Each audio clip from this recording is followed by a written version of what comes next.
जितने भी यहाँ के पूर्व नगर सेवक है या फिर जितने भी समाज सेवक लोग हैं, इनको बताने से इनफ नहीं होगा। ये हमें लोगों में भी फैलाना होगा। एक 2 दिन पहले मौत हुई थी, उसके बारे में प्रॉपर जांच होगी वो कमेटी की तरफ से। कोई भी एक आदमी आके या एक डॉक्टर आके यहाँ पे ये डिसाइड नहीं कर सकता कि जो डेथ हुई है वो नेग्लिजेंस से हुई है, नहीं हुई है, क्या कारण था, क्यों अटेंड नहीं किया गया, अटेंड किया तो ट्रीटमेंट हुआ कि नहीं हुआ।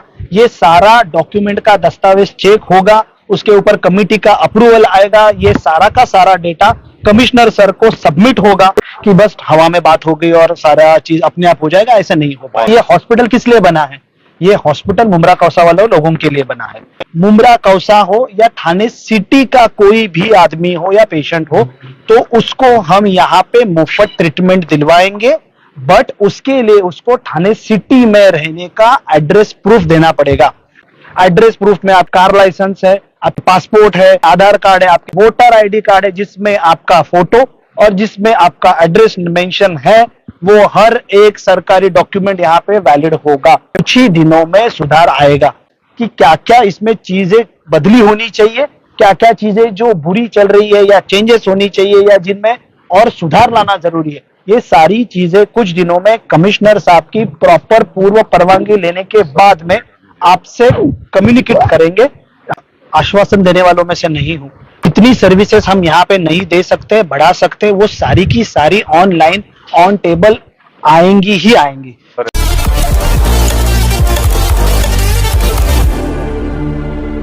तो पाटिल सर, जैसे कि अभी शमीम भाई ने बताया, इन्होंने कमिश्नर सर से मुलाकात करके एक कंप्लेंट लेटर दिया था, उसमें कुछ लगभग 7 पॉइंट्स थे। और अभी आप अंदर थे, डॉक्टर पॉल भी जो प्लैटिनियम के चीफ है, आपकी उनकी मीटिंग हुई, इनकी भी मीटिंग हुई, काफी सारे मुद्दों पर बात हुई सर। तो क्या कब तक ये तमाम जो मोटी मोटी बातें हो उसमें क्या सुधार हो सकता है? पहली सर एक ये क्लियर कर दीजिए, और दूसरी सबसे बड़ा एडमिशन प्रोसेस का जो सबसे बड़ा आइडेंटिफिकेशन के लिए मसला होता है, यानी कि रहवासी दाखिला के तौर पर जो भी आइडेंटिटी प्रूफ माना जाए, उसको लेकर के बहुत सारी केसेस खराब होती है, यहाँ पर पेशेंट्स मर रहे हैं और अब इसको मौत का हॉस्पिटल उस वजह से बोला जाने लगा है। तो एडमिशन प्रोसेस के लिए अत्यावश्यक क्या है? नागरिकों ने मुंब्रा कौसा के हो, कलवा के हो, दीवा के हो, शीलभाटा, कल्याण भाटा, जो हमारे ठाणे मनपा का क्षेत्र है, तो उनके नागरिकों को यहाँ आकर के इस अस्पताल की सुविधा हासिल करने के लिए कौन से डॉक्यूमेंटेशन देने चाहिए sir, as per agreement of platinum and TMC? ठीक है, यस, गुड क्वेश्चन। कई सारे बातें हुई, सब लोगों के साथ सारे डिग्नेटरीज भी थे, कई सारी गलतफहमियां भी है, कई सारे मिसकंसेप्शंस है, बहुत सारे गैप्स में भी हम लोगों ने देखे हैं कि बाबा कई कई चीजें जो इजीली हैंडल हो सकती थी वो नहीं हो पा रही है।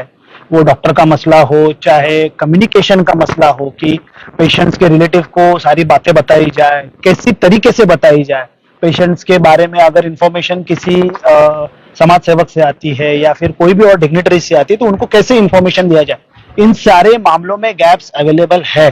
ठीक है, तो अभी हमारा उनके साथ में ये सारी बातें होंगी, ये सारी चीजें हम रिटर्न में भी देंगे उनको। ऐसा नहीं है कि बस हवा में बात हो गई और सारा चीज अपने आप हो जाएगा, ऐसा नहीं हो पाएगा। सबसे बेस्ट और सबसे इंपॉर्टेंट चीज यहाँ पर यह है कि जब भी एडमिशन होगा एग्रीमेंट के हिसाब से, ये हॉस्पिटल किस लिए बना है? ये हॉस्पिटल मुंब्रा कौसा वाले लोगों के लिए बना है। तो एक सबसे बड़ी योजना है गवर्नमेंट की, स्टेट गवर्नमेंट की और केंद्र शासन की भी, MJPJY, जिसमें महात्मा ज्योतिबा फुले योजना है, जिसके अंतर्गत अगर कोई भी पेशेंट ये स्कीम के अंतर्गत बैठ रहा है तो उसका ट्रीटमेंट यहाँ पे फ्री में होगा। अगर वो बैठने वाला पेशेंट थाने सिटी का हो चाहे थाने सिटी के बाहर का हो, फिर भी अगर वो योजना में बैठ रहा है, वो सारे डॉक्यूमेंट्स प्रोवाइड कर पा रहा है, तो उसको यहाँ पे मुफ्त में ट्रीटमेंट होगा, सारे निदान मुफ्त में होंगे, कोई पैसा नहीं लगेगा। सेकंड चीज ऐसी की गई है कि अगर मुंब्रा और कौसा वासियों के पास में MJPJY में बैठने वाले डॉक्यूमेंट्स नहीं है, जो लोग वो पैसे के दर के मामले में उसमें नहीं बैठ पा रहे और कई सारे अगर डॉक्यूमेंटेशन अवेलेबल नहीं है, तो हम क्या करने वाले हैं कि तो अगर वो मुंब्रा कौसा हो या थाने सिटी का कोई भी आदमी हो या पेशेंट हो, तो उसको हम यहाँ पे मुफ्त ट्रीटमेंट दिलवाएंगे, बट उसके लिए उसको थाने सिटी में रहने का एड्रेस प्रूफ देना पड़ेगा। एड्रेस प्रूफ में कोई भी डॉक्यूमेंट, छोटी पर्ची किसी ने लिख के दिया मैं यहाँ पे रहता हूं, रेंट एग्रीमेंट हो, ये वैलिड नहीं है।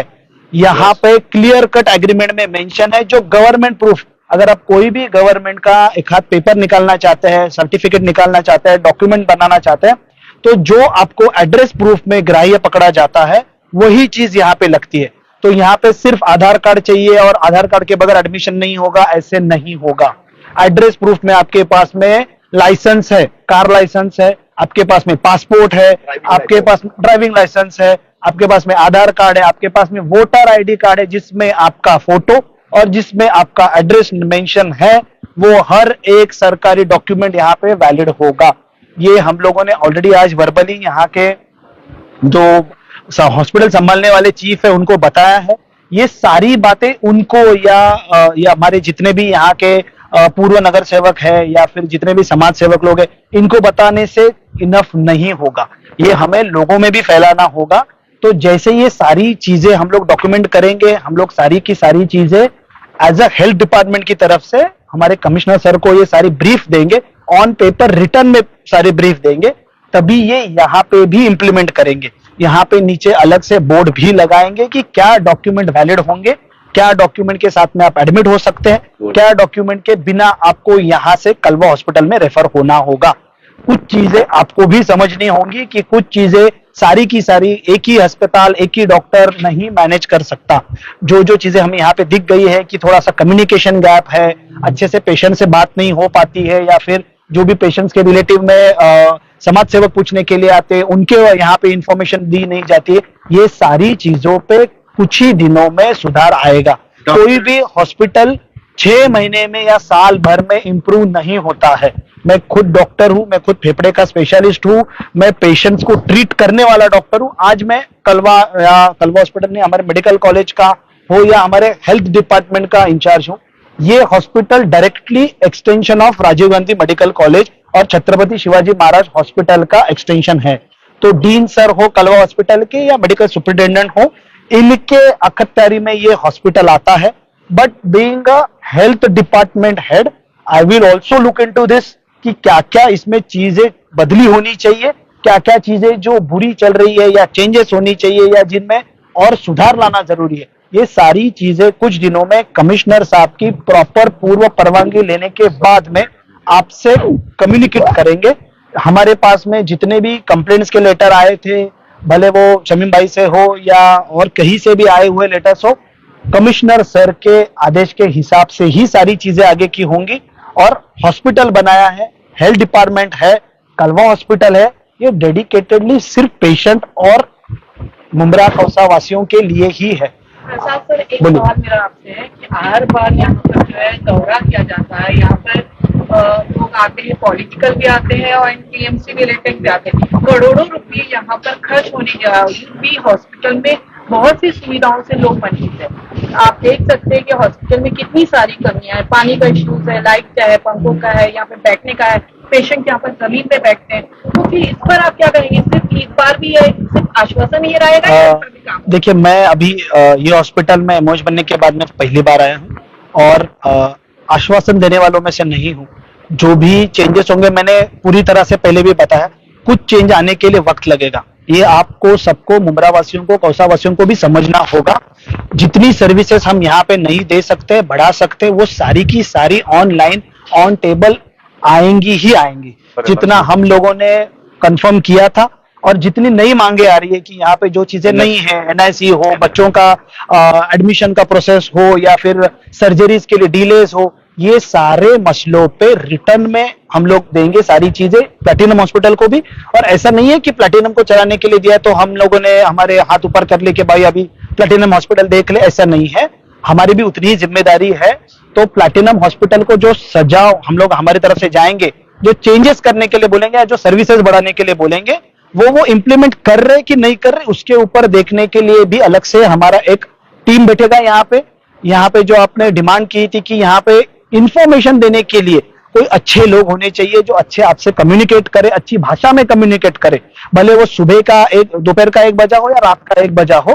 तो आपसे कम्युनिकेट करने के लिए यहाँ पे पब्लिक रिलेशन ऑफिसर एक अच्छा होना चाहिए। उसका इम्प्लीमेंटेशन भी बहुत जल्दी होगा, जो आपको 24 घंटे मैं कहीं भी कभी भी आप अगर उनको फोन करते हैं, किसी के बारे में पूछते हैं, अगर उनको पता नहीं है तो वो आपको इंफॉर्मेशन लेके आपको फिर से रिवर्ट करेंगे। ये सिस्टम हम जरूर लाएंगे। जैसे कहा जा रहा है कि डॉक्टरों की लिस्ट सौंपी गई है, लेकिन फिर डॉक्टर यहाँ पर रहते क्यों नहीं है? वजह क्या है कि वो डॉक्टर नदारद यहाँ से रहते हैं? इसके अलावा जो यहाँ पर कर्मचारी है उनके पास कोई ड्रेस वगैरह नहीं है, वो सिर्फ यस, अगर आप देखेंगे कि ये सारी चीजें अभी हम लोगों ने बात की थी उसमें आई थी, तो डेफिनेटली उसके ऊपर भी हम लोग बहुत जल्दी काम करेंगे कि हॉस्पिटल का स्टाफ डिस्टिंग्विश हो जाए बाकी लोगों से।